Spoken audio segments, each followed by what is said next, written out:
Good morning or afternoon or evening, fourth graders. I am just here with you right now to make sure that you are good to go with your vocabulary for the week. So before we do that, I just do want to address our essential question, which is how do traditions connect people? The great thing about this is we've talked a lot about traditions in morning meeting and in one of our homework letters. So you have a lot of prior knowledge when it comes to thinking about family or cultural traditions. Yeah, so that's our essential question for the week that all of our vocabulary words and our stories and worksheets in our Your Turn book will revolve around. When you look at this picture, I just want you to think to yourself right now, just to get your thoughts flowing. What do you think the man in this photo is doing? And then why do you think it's important to preserve traditions? And preserve means to save and remember and continue to do these traditions. And then what are some traditions that you enjoy? If you want to take a minute and write down some things, you can press pause, or you can just think them in your head as we continue. All right, now we are moving on, and we're going to talk about our vocabulary words for the week. Now you have a Your Turn page to work on these vocabulary words. It's going to be page 251. However, I wanted to make sure you heard me say them and practice them yourself. So when I say the word, I want you to repeat it after me so you make sure that you say it correctly. So the first word is ancestors. Your turn. Let's do it again. Ancestors. Your turn.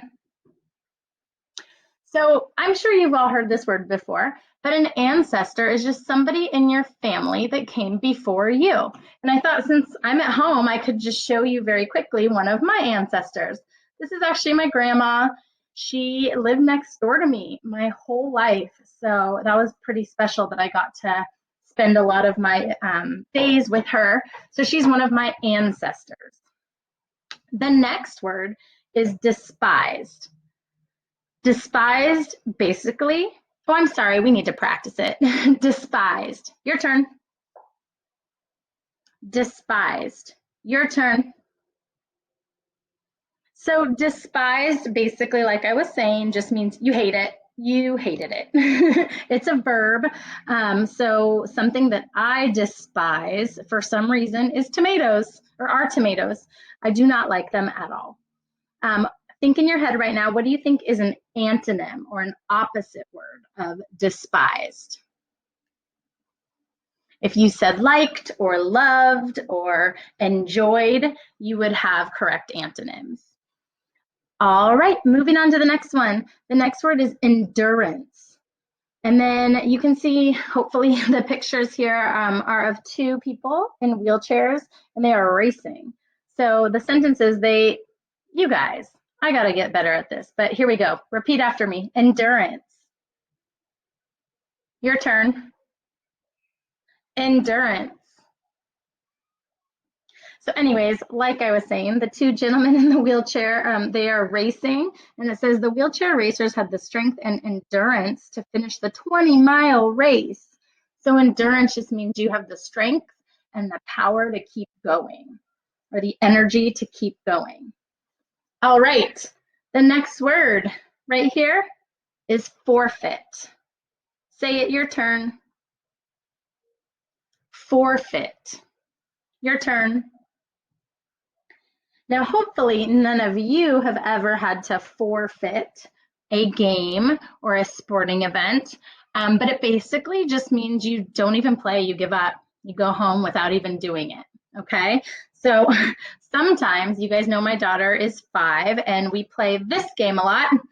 And sometimes when her dad and I are playing Uno and she's losing, she just gives up. She doesn't even try. So she'd be forfeiting when she just doesn't even finish the game or play the rest of the game. Okay? So that word is forfeit. We have 4 more words moving over here. I'm pretty sure we're all familiar with this. It starts with an H, but actually that H is going to be pretty silent. So the word here, H-O-N-O-R, is honor. Say it. Honor. Your turn. So I know that in a lot of like Disney movies, we talk about honor a lot, but you can see the picture right here. This child is honoring our flag and our country by saying the Pledge of Allegiance. And you can think in your head, when we have like Veterans Day, why are we honoring those people? I love this word. It's intensity. Your turn. Intensity. Your turn.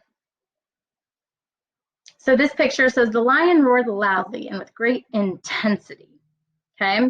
My example for intensity is one of my other very, very, very favorite things. These guys, right? If you think about Mr. Sketch markers, they don't smell like light or barely at all. They smell intense. So their intensity is very strong. It's there, it's noticeable. And that's what intensity means. So whereas like a house cat would not roar with or growl with intensity, a lion would. Okay. The next word, yes, I love this one. Irritating. So irritating, your turn. Irritating, your turn. So I think we all know that irritating is just something that bugs you, something that gets on your nerves, okay? And then our last one is retreated. Your turn. Retreated. Say it, your turn.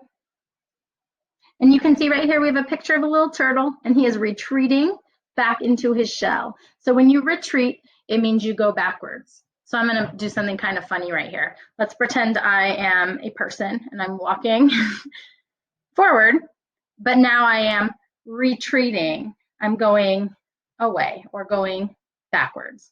And that's what it means to retreat, okay? So basically, retreating just means going backwards.